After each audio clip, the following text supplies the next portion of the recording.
January 19th, 2017. Guys, there's information coming out that correlates with what we've been talking about for several years now, and it's coming from a trio of swarm satellites that were launched in 2013. You're looking at an image of this. Now, what they were set up to do was fly around the planet and measure our shields, the Earth's magnetic field, and they measure it from what's coming from outer space into the top or the northern side of our magnetic field and passes through the core of the Earth, then out the other side. And what they are using now with the technology above these aboard the three satellites, guys, is the ability to measure the magnetic field inside the Earth's core. And now they're saying that we're getting what's called a jet stream in the outer core of the Earth. And what the outer core, guys, is the area that's surrounding the inner core that's molten lava. What they're doing now is they're showing that that inner core is speeding up. Now, when you have this happen, the dynamo, which is the inside of the Earth, is like an electric motor that uses magnets. As it spins and creates electricity, it creates a magnetic field. Now, let me just back up a minute. As we go into solar minimums, we see the magnetic field of the Earth weaken. That exposes us not to solar radiation, but to external radiation, guys, from outside of our atmosphere.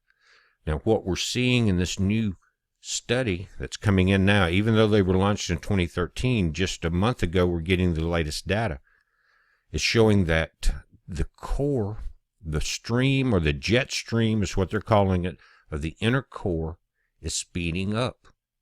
Now, why would that occur during a solar minimum? We're seeing a perfect balance in some ways, and let me explain that. What we're seeing is about a 9-day pattern or so of these coronal holes, or these large openings in the magnetic canopy of the sun, and that allows the solar stream to pour towards our planet. We're seeing it now, 600 kilometers per second. Solar winds doubling in the usual speed, and it's been going on in cycles for the last couple of months. So what we're seeing is, in God's perfect balance in one study, is the fact that because we're going into a solar minimum as far as sunspots, coronal mass ejections, that the sun is making up for that in a sense by the coronal holes being created. And what we're seeing is energy being fed through these high solar wind speeds into the core of the Earth. Now, since 2013, the jet stream that's flowing around the core has sped up. What does that mean? It's now you say, well, at the speed that they're talking about, which is 25 miles an hour. You say, well, that's not that fast. But you're talking about something that's thousands of kilometers thick. And when you're talking about planetary movement, you see the fault zones move at millimeters per year, not kilometers, which you're 25 miles, you're roughly over 40 kilometers per year. And that, again, has sped up. So what we're seeing is a perfect balance between solar minimum and the sun's creation of the coronal holes, increasing the amount of energy applied to the core of the planet, increasing the electric field that is our shields. In other words, making up for the solar minimum. And while it is increasing the shields and protecting us from cosmic radiation, not solar radiation. Now, let me read a little bit about this. It says, measuring the magnetic field is one of the few ways we can look deep inside our planet.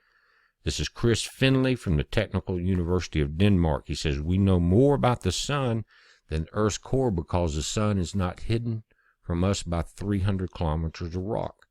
Now, that's true, but we're dealing with the outer core, this flow of liquid iron. The field, or the magnetic field, exists because of an ocean of superheated, swirling liquid iron that makes up the outer core like a spinning conductor in a bicycle dynamo or any dynamo. This moving iron creates electrical currents, which in turn generate our continuously changing magnetic field. And we've seen that It goes on to say that tracking changes in the magnetic field can therefore tell researchers how the iron in the core moves. The accurate measurements by the unique constellation of the 3 swarm satellites allow the different sources of magnetism to be separated, making the contribution from the core much clearer. Now, this new article, and this is new to science, says a paper published in Nature's Geoscience described how swarms measurements have led to the discovery of a jet stream in the core.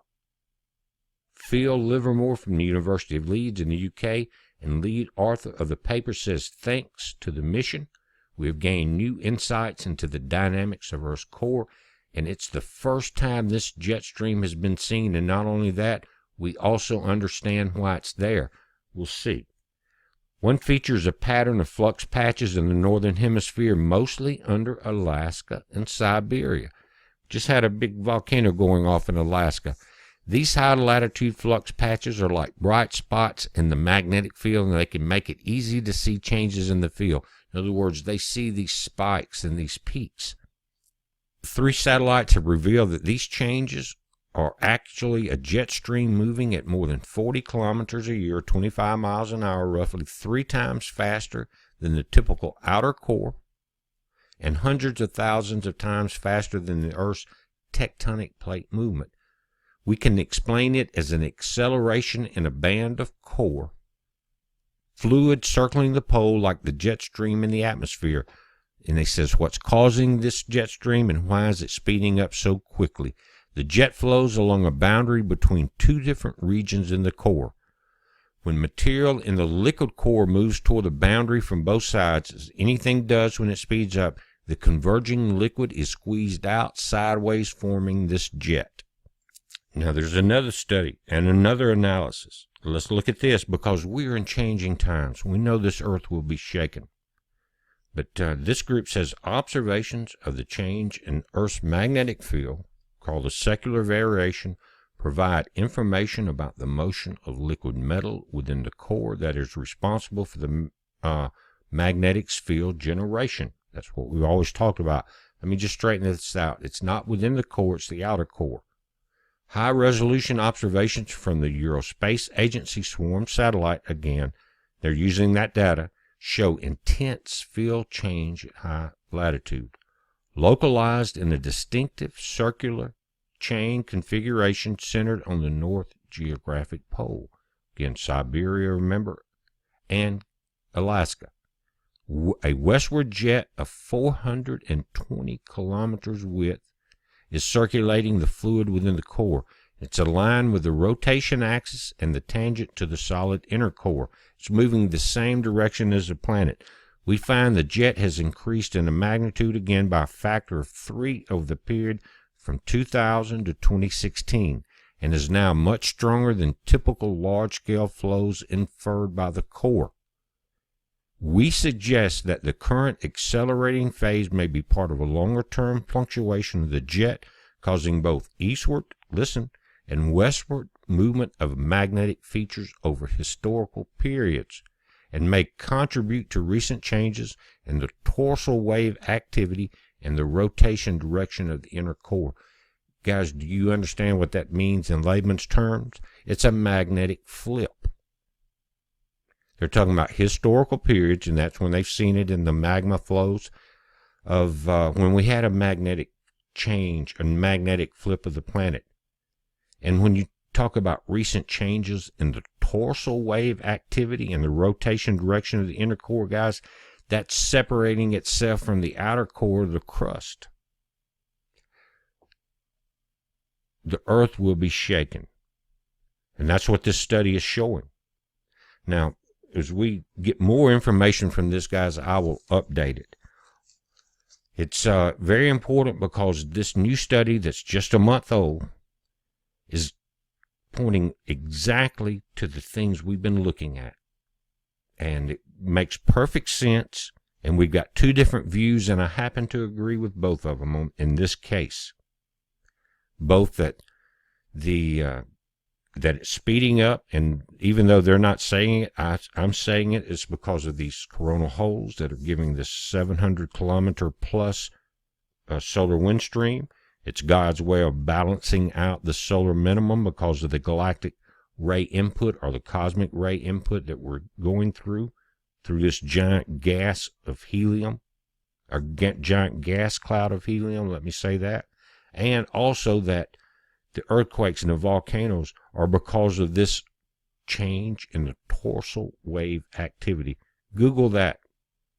And the rotation direction of the inner core. When that changes, guys, everything changes.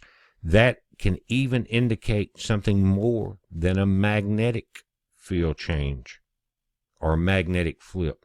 We're talking about physically changing the poles. We're watching it. It's a heads up. Be safe.